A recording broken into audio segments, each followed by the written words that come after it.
Hola, antes de comenzar con esta historia, me gustaría que le dieras a me gusta en este vídeo y que te suscribieras para poder subir más contenido como este. Novela. Hermana, en esta vida yo soy la reina. Episodio 474, si tan solo lo hubiera hecho un poco mejor. Gracias a la intervención del señor Manfredi, Alfonso salió de la habitación donde había acostado a Ariadne. Se quedó un momento en el pasillo para calmarse. Alfonso le había cedido su dormitorio a Ariadne. Era un espacio muy familiar donde había dormido solo desde una infancia que no recordaba. En el familiar pasillo de ese familiar espacio, Alfonso cerró los ojos y apoyó la frente en la pared. Grandes lágrimas caían sin cesar. Había perdido a su primer hijo. Un hijo que no pudo proteger.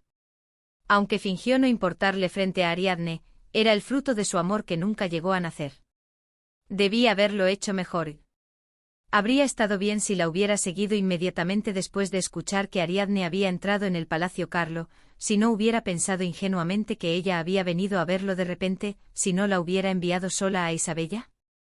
O si hubiera llegado a un acuerdo con su padre de antemano para asegurar la posición de Ariadne como princesa oficial, si hubiera derrocado a Rubina y le hubiera dado a Ariadne el control del Palacio Carlo, ¿no se habría atrevido la condesa Contarini a atacarla? La autorrecriminación lo inundó como un río.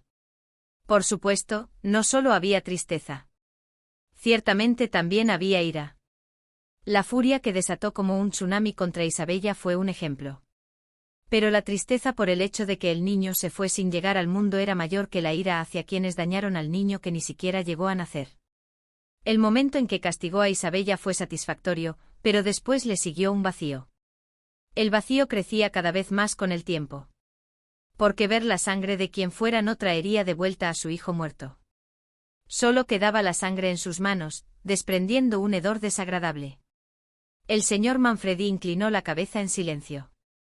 Estaba en el mismo espacio, pero no emitió ni un solo sonido.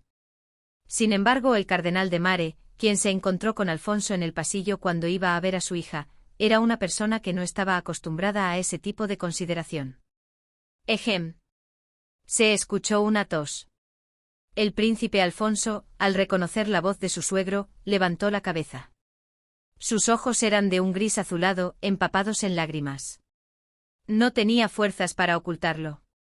Sus hermosas facciones, bronceadas por el sol, estaban mucho más pálidas de lo habitual. El cardenal, vestido con ropa de monje, entró con paso vacilante y le dio una palmada en la espalda a Alfonso. Su Alteza está pasando por mucho. Y luego comenzó a caminar de nuevo hacia el interior con paso vacilante. No miró hacia atrás. No hubo palabras de consuelo. No había nada más que el cardenal pudiera decir. Su segundo yerno había azotado a su hija mayor por el bien de su hija menor. No fue un simple azote, sino uno tan severo que la gente susurraba que podría haberle causado una discapacidad. ¿Acaso iba a interrogar a su segundo yerno aquí y ahora, preguntándole por qué había golpeado a su hija mayor? La seguridad de su hija menor también dependía de su segundo yerno, no solo la de su hija mayor. Aunque era poco probable, ¿qué pasaría si presionaba a su segundo yerno por el bien de su hija mayor y éste luego maltrataba a su hija menor? Además, el príncipe Alfonso no había presentado ninguna solicitud de sanción adicional contra Isabella en ese momento. Si se consideraba un intento de asesinato real, el asunto podría escalar mucho más. Si se puede resolver con unos cuantos golpes, eso es incluso una forma barata de evitarlo. El cardenal de Mare no podía abandonar a su hija mayor. Por muy grande que fuera su error, o incluso si su hija mayor viniera a matarlo con sus propias manos, él no podía considerarla una enemiga y cortarla de su vida. Ese era el afecto entre padres e hijos. Aunque nadie se lo había dado, era la perla fea que él había creado, acurrucado como una almeja herida durante casi 60 años. Todo es mi culpa, todo es mi culpa. Y sobre todo, no podía culpar a Alfonso, quien había actuado para proteger a Ariadne. Porque sabía por qué Ariadne había ido a buscar a Isabella. ¿Qué clase de padre inútil soy yo? Por supuesto, el cardenal de Mare no podía conocer las verdaderas y sutiles y complejas intenciones de Ariadne. Sin embargo, podía rastrear hasta la superficie la ira de su segunda hija, que había explotado en su lugar por él. ¿Qué clase de padre inútil soy yo, sacrificando lo más preciado que una mujer puede tener. Era su segunda hija, cuya posición ya era inestable. Si no tenía hijos, la opinión pública de divorciar al príncipe y traer una nueva princesa de la familia real se volvería incómoda, y el yerno no podría moverse. Le picaba la nariz. El amor debería ser un amor descendente.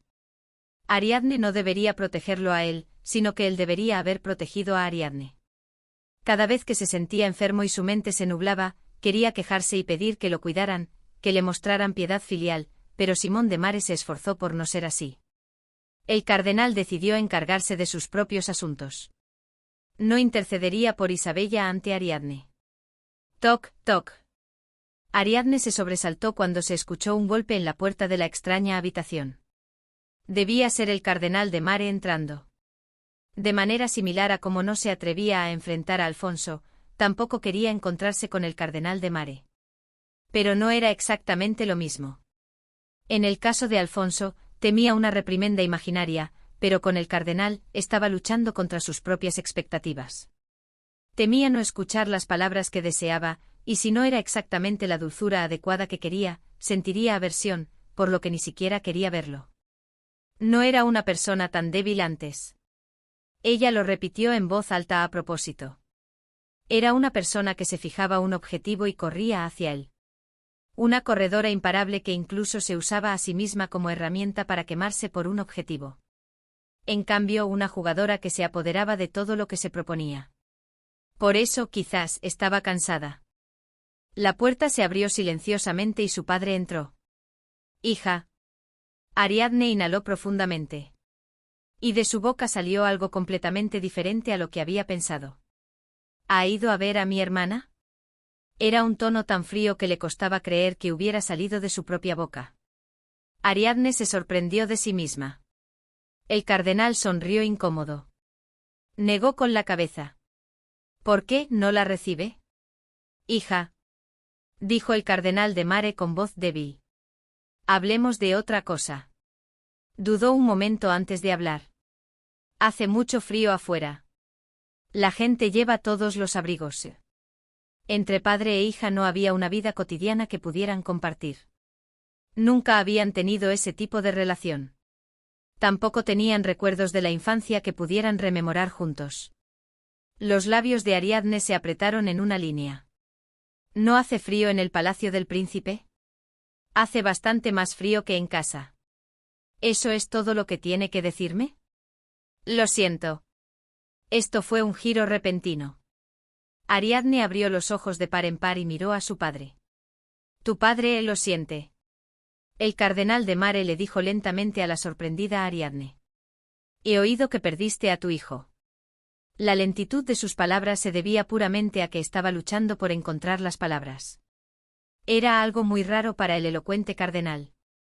Este padre no puede ni imaginar el gran dolor que debe ser para una madre joven. Guardó silencio por un momento y luego abrió la boca. Dicen que eso sucedió porque intentaste ayudarme. Realmente soy un abuelo inútil, un padre inútil, y no tengo la confianza para levantar la cabeza frente a ti. Los ojos de Ariadne se llenaron de lágrimas. Ni siquiera ella sabía por qué lloraba.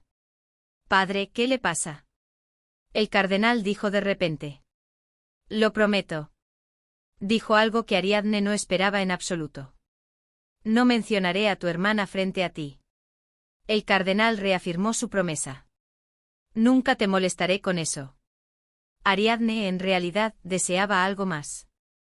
Deseaba que la cortara por completo, que dijera que esa chica que había dañado a su nieto no era su hija, que bajaran juntos de la mano a mirar el cuerpo ardiendo en la plaza.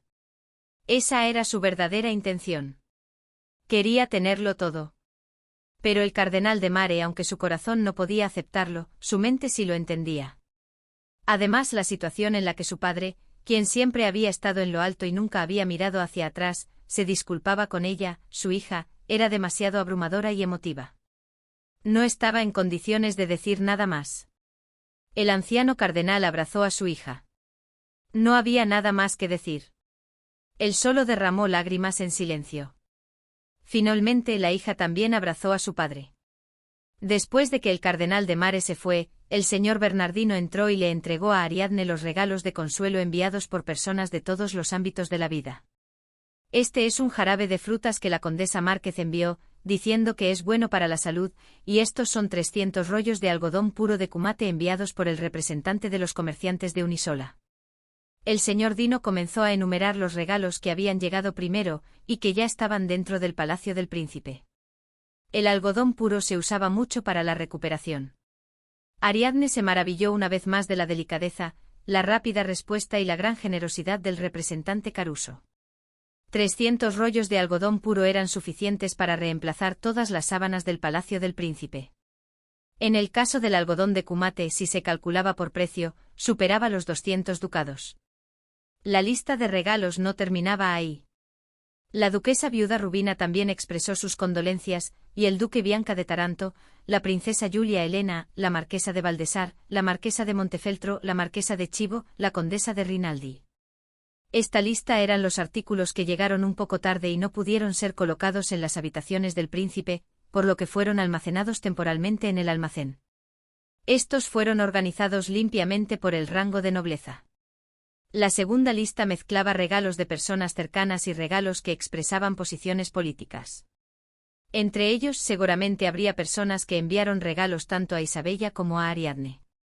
Ariadne sacudió la cabeza a propósito, no queriendo pensar demasiado. Además se dice que las calles están llenas de procesiones de ciudadanos que desean la pronta recuperación de la princesa.